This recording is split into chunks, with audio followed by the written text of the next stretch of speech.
What's up guys, Ryan here, and this is a video that Orc requested a long time ago, I think, and just at the time I was still in school and didn't have a chance to do it.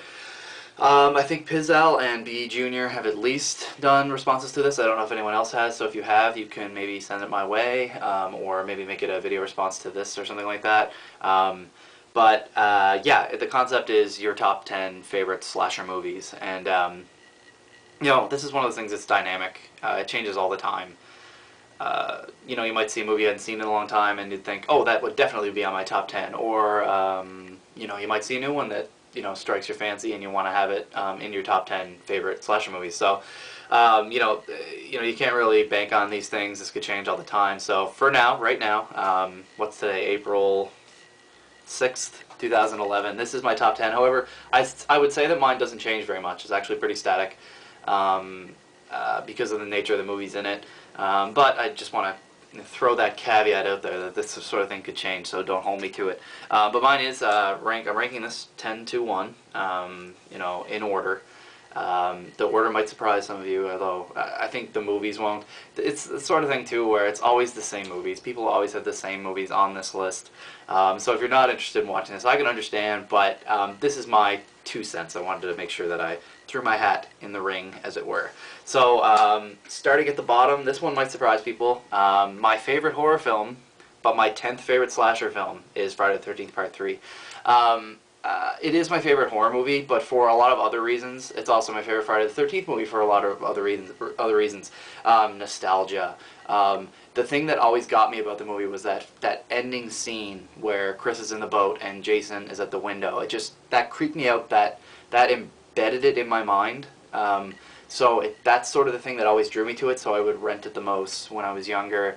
You know, I really do enjoy the movie. However, if you stack it up against other Friday the 13th movies, the acting's kind of poor in it. It is a good slasher movie. There's a lot of decent scenes in it, so I'm not trying to rag on it like that. But in the hierarchy of my favorite slasher movies, when I'm looking specifically at them, it kind of ranks 10th.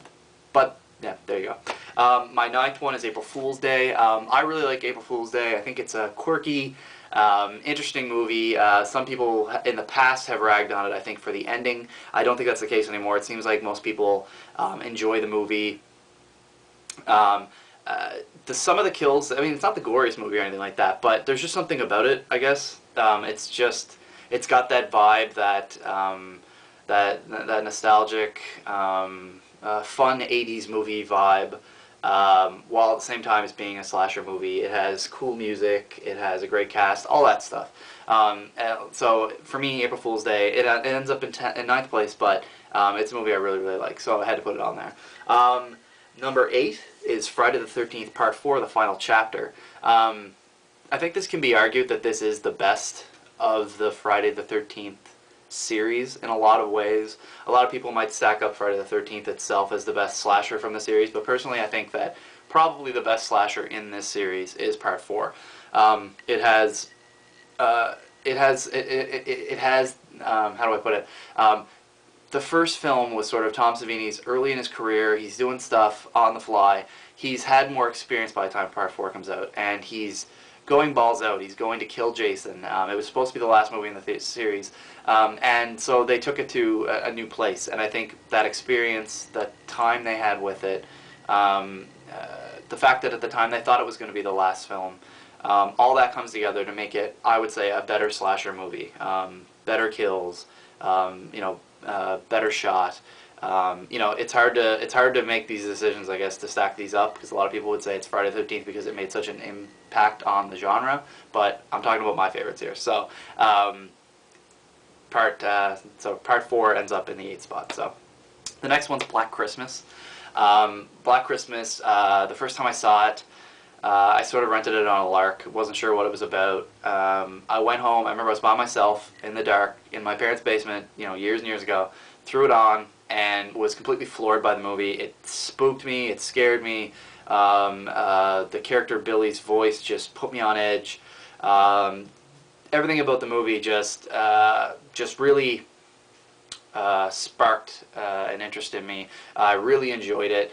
It's one that I don't revisit that often. I actually don't even own it right now. I've been waiting to get like a really good edition on it, and I'm kind of hoping that one will pop up on Blu-ray kind of thing. It might even be out by now. I don't know. I haven't looked in a little while, but it really floored me. I actually, like, this as soon as it was done.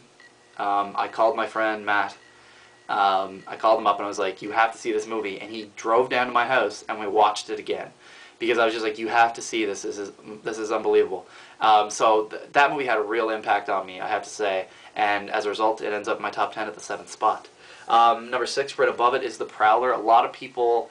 This is one of those ones that everyone sort of states, but at the same time, it still sort of gets ragged on a little bit. People say, oh, it's too much like this movie, and it steals from this one, and it's not actually that good. People just think it is, and all that stuff. I personally like The Prowler a lot. I think most people that are watching this do. I think it's just I still see videos out there where people kind of rag on The Prowler, and that's fine if it's not your bag.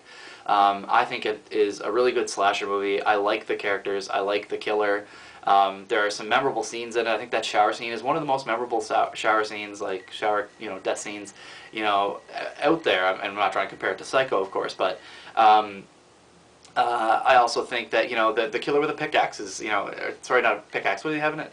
Is it a pickaxe in this one or a pitchfork? It's pitchfork, right? Yeah, it's pitchfork. Why did I say pickaxe? It's pitchfork. And that the shotgun scene, I think, was this before or after Maniac? I can't remember. This is another Tom Savini joint.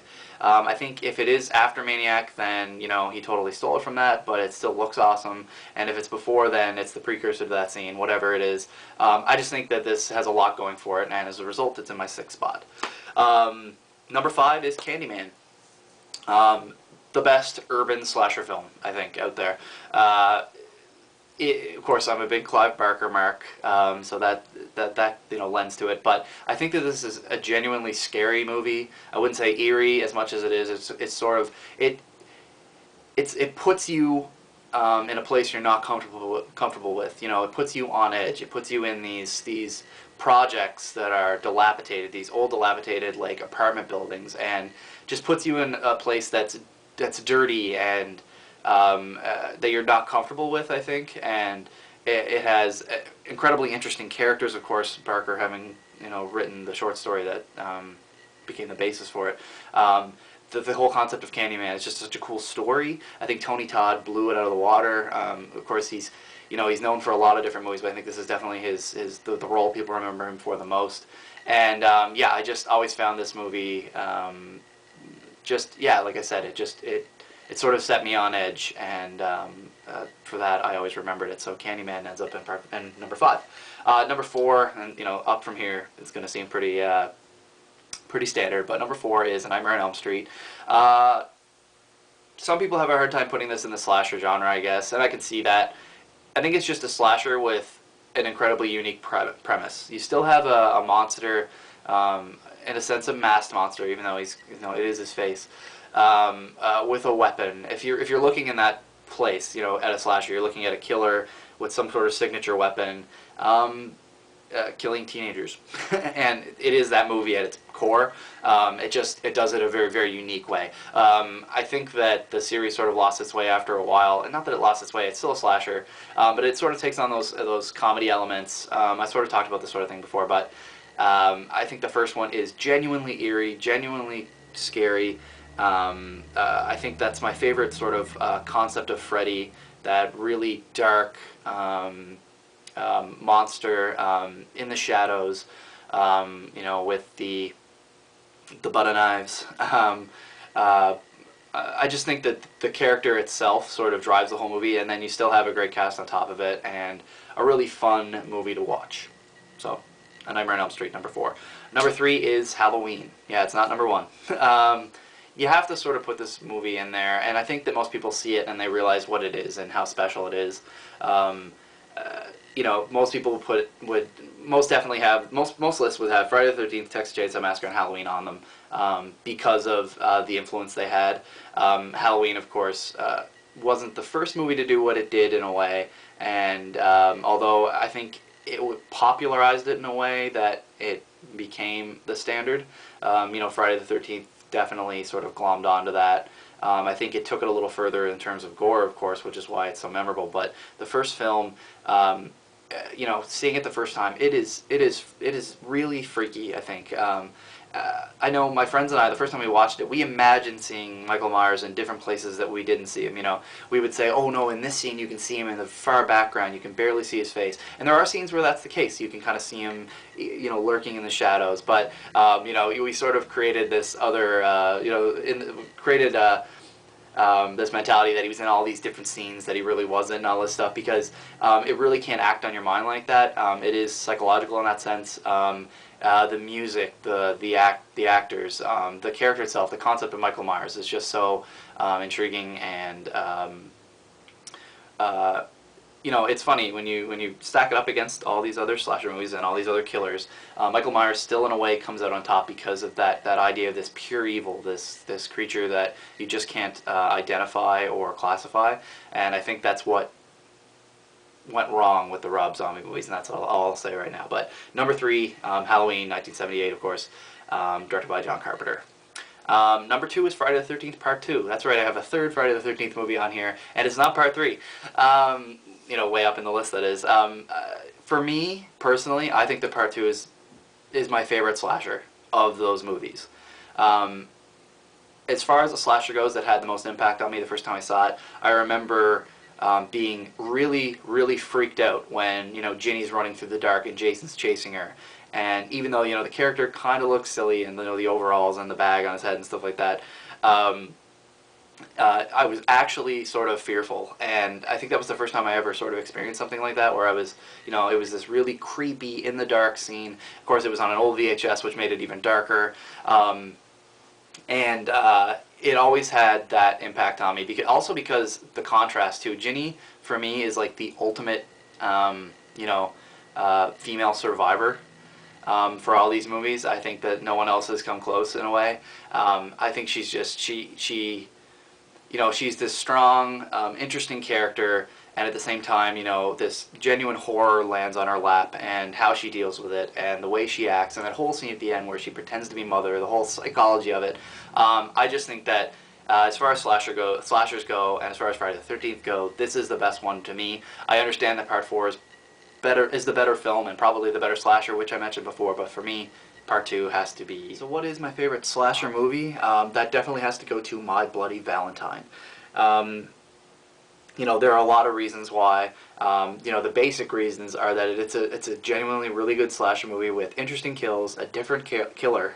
You know, the whole Harry Warden masked miner with a pickaxe. I think that's why I said pickaxe earlier when I was talking about the Prowler, because they have a very similar look.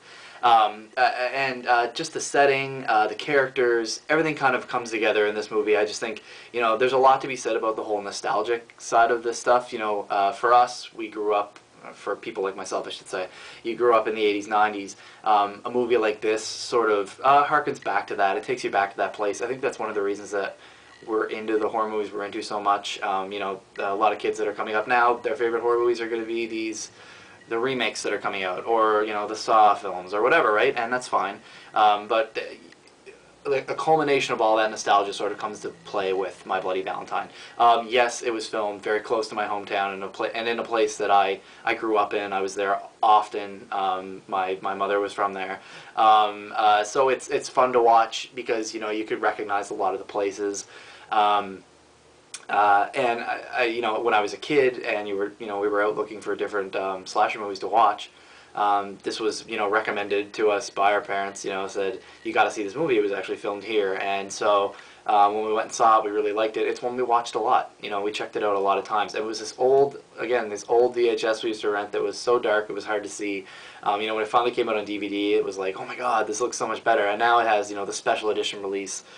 Which just looks great and has all that added stuff. It's a movie that deserved that sort of thing and wasn't getting it. And I think a lot of the movies that did deserve that sort of treatment, they're getting it now. I mean, even Mad Men had a special edition release or something like that, right? You know, again, I won't go into it too much, but for me, My Bloody Valentine just sort of tops them all, and one that I watch a lot and really, really enjoy. And I can't say enough about. So anyway, I didn't want this video to be too long. I hope it's not.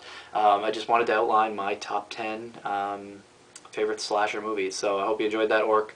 I hope everyone else enjoys it too. Again, it's sort of the same thing as everyone else says. You know, it's all very derivative, but that's my 2 cents. That's my opinion on the whole thing. So I hope you guys enjoyed. I will talk to you soon, and peace.